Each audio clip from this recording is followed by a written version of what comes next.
presenting by Deep Music। सुन तो बैगा महाराज। काय बाई बताना वो कैसे बताऊंगा? का होगे वो का बताऊंगा बैगा महाराज, जंघिया कन्या भारी पिरावत है गा ईमान से।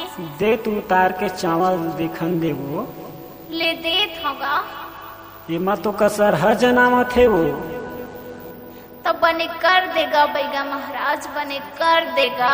बने कर दू वो बने कर दू बाई।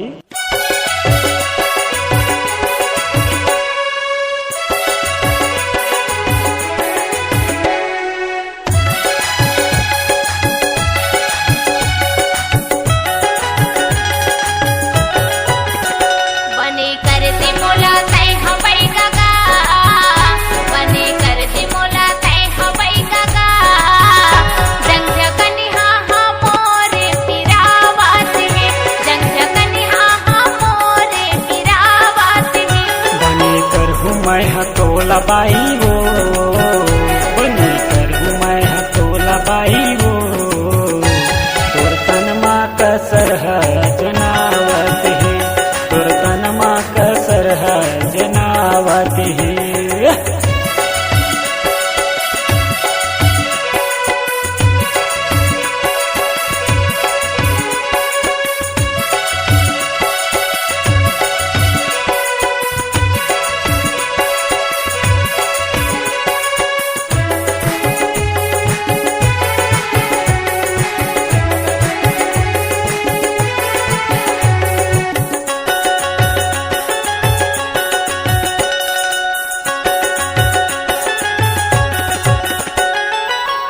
मंत्र घुघु चार मंत्र मैं हमारा वो मंत्र मैं हमारा जन्म तोर तीरा बाई छू के मैं उतारा वो छू के मैं उतारा।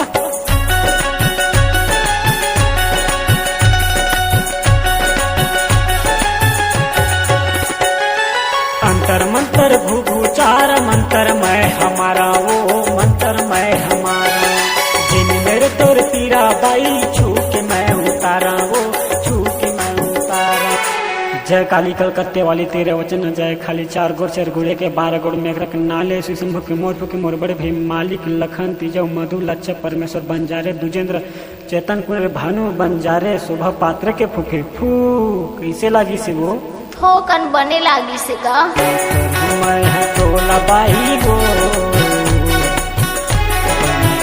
मैं तोला बाई वो तनमा कसर है जनावत है, तुर तनमा कसर है जनावत है।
आना तो हाथ ल देना वो ए लेगा ले मंत्र मारा था भाई ले मार लगा। जनवरी फरवरी मार्च अप्रैल मई जून जुलाई अगस्त सितंबर अक्टूबर नवंबर दिसंबर हाथ गोड़ पीरा उतर जाए भाई मारथ में अंतर मोर पिताजी संतराम पात्रे मोहन पात्रे जय राजन विजय काटले दान साय तुलाराम डोंडे अजब दास हरमोहन दास बंदे मोर बड़ी जब माधव मोले रोहित कुर्रे के फूके फू। अब कैसे लागी से भाई? अब बने लागी से बैगा महाराज, बने कर दे मोला तै हवै गगा, बने कर दे मोला तै हवै गगा, जंझ कनिहा हा मोरे पिरावत, जंझ कनिहा हा मोरे पिरावत।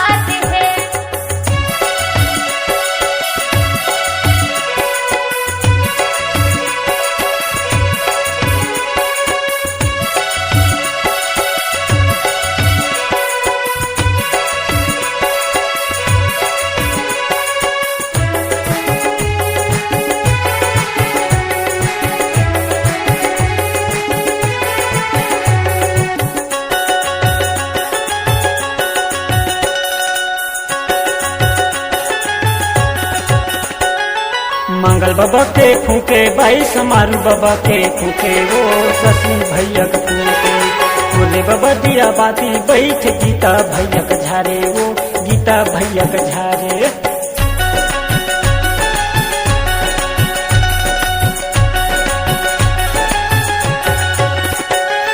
मंगल बाबा के फूके भाई समारू बाबा के फूके वो शशि भैया के फूके भोले बाबा दिया बाती बैठ गीता भैया के झारे वो गीता भैया के झारे। सुनना बैगा महाराज, मैं काखर काखर घर नहीं गए रहूँगा। गौतम बंजारे, जान टोंडे, विनोद काटले, कृष्णा बंसी, भास्कर और मनीष टोंडे कर आगे रहूँगा। जा कुंवारी में मजा उड़ाबे हितेश पात्रे दीवाना के नाम लेबे, जब दोबारा जरूरत पड़ी तो घटुली गाँव सतनामी पारा में पूछत आवे। जरूर बुलाऊं बैगा महाराज, जरूर बुलाऊंगा। तोला बाई वो तोला बाई वो तोर तन माँ कसर जनावत है, तोर तन माँ कसर